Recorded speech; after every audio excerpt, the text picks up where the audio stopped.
salaamaaleykum daleen ak jàmm si dëkk Dakar yoonu école dafa supposé être benn endroit boo xam ne dafa sûr pour suñuy doom waaye malheureusement loolu nekkul pour école yi nekk fële sa Soprim dafa am samba booy boo xamante dafa dëdante foofu benn xale mu daal di jël lu mu yoroon am bi mu ko jëlee nag ñaanu topp tey dañoo ñëw pour ñu analyser vidéo yi di xool affaire bi nu mu demee ak yan mesure dañ mën a mettre en place pour que lu mel nii bañ a am mais balaa loolu ñoo ngi leen di ñaan ngeen abonné wu nga like vidéo bu ñëpp mën see jot sur ce nen da comme ni gisee en image mbir bi mooy xewee si benn devanture commerce image bi nag ñu ngi ciy gis ñaari xale yu nekk en uniforme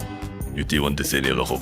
si ginnaaw ñu ngi ciy gis agresseur bi mu moo sol yére bu bleu bi casquette bi ak lunettes yu noir yi mi ngi gisee nag xale yi ñoom yaatam dinañ day xëy parce que heure dugg jot na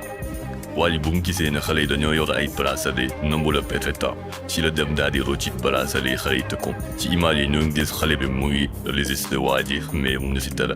ñuy gis ne aussi dafa ragal alors loolu leen mën a retenir ci image yi comme ni nga gisee mbir mi nii la demee affaire bi doy na waar trop te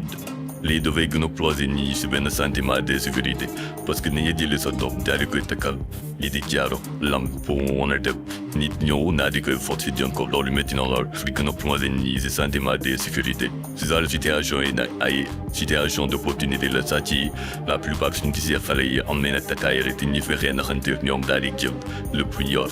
lii rek gën a yaxaat autorité yi ñu gën a renforcer seen dispositif de sécurité